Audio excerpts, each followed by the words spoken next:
Hoofs Harrowing the Silk Road by Addie, World Cultures. Horses were a significant commodity traded along the Silk Road, and they were also important in military use, especially in China.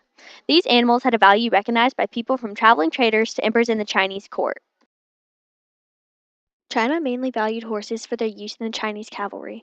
Difficulty of breeding within the country caused the Chinese to have to trade to obtain the horses needed. Luckily, a web of trails and trade routes connected China with other countries that had horses to trade. The country of Tibet was crucial to China obtaining the horses needed for the Chinese cavalry. As a key trading partner, Tibet traded horses to China for tea and silk. Tibet was also the region where the Nangqian horses originated. These animals were bred to be invincible. When China traded with Tibet, mostly silk and tea was traded by the Chinese, but sometimes other items were swapped for horses as well. Horses from Fergana were considered of very high quality and were valued over other types of horses from other areas. A Wan emperor sent a golden horse and 1,000 pieces of gold to Fergana in the hopes to trade for these descendants of the heavenly horses, which were thought to be so magnificent that the animals were sometimes thought to have the quality of immortality, leading to the horses being referred to as blood sweating.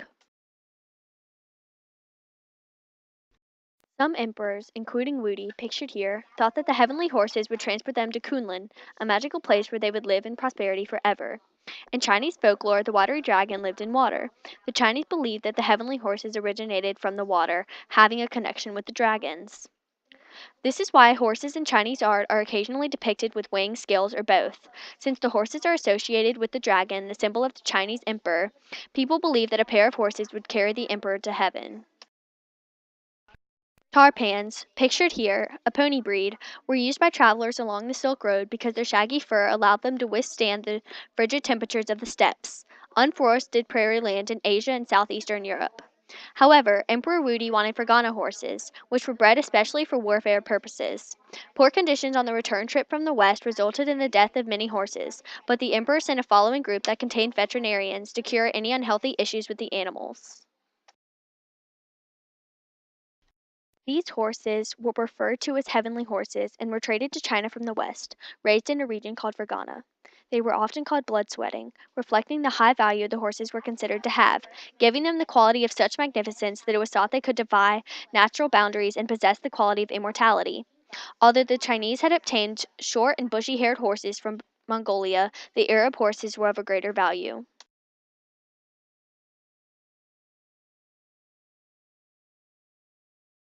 The Chinese also consider Nangqian horses from Tibet, pictured here, to be of a high value as well. These animals were bred to have incredible endurance and have special hooves to retain traction on slippery snow surfaces.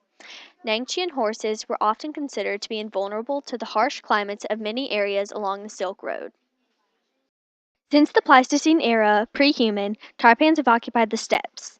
In the second millennium BCE, humans began domesticating and using horses.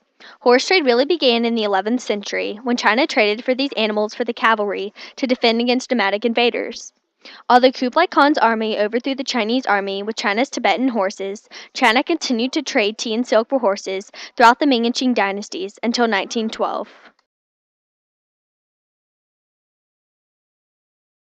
However, China's acute need for horses decreased in the 1700s. Horse trading was a common exchange on the Silk Road during its many years of popularity with China and nearby regions. Today, while modern modes of transportation and technology have decreased the need for horses, the animals are still valued and prized.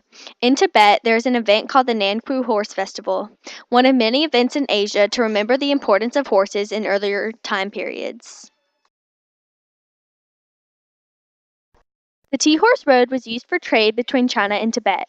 Although the two countries didn't get along, they found themselves in a state of forced interdependence, where China needed horses from Tibet and Tibet wanted tea and silk from China. The Tea Horse Road was cobblestone and 4 feet wide in most areas. It ran 1,400 miles between the Sichuan province city of Yan and Lhasa in Tibet.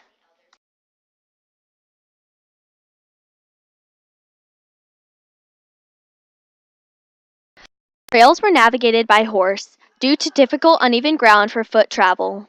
In the steppes, horseback riding instead of using horse-drawn caravans became widespread.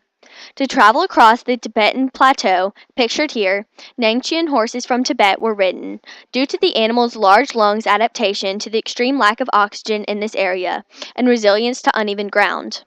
Nangqian horses were only about 4.5 feet tall, but they were still valued. In a failed attempt to find allies, dispatched groups by the Han Emperor Wudi returned with information on horses in the west. Wudi sent armies to obtain these spectacular horses for the Chinese cavalry.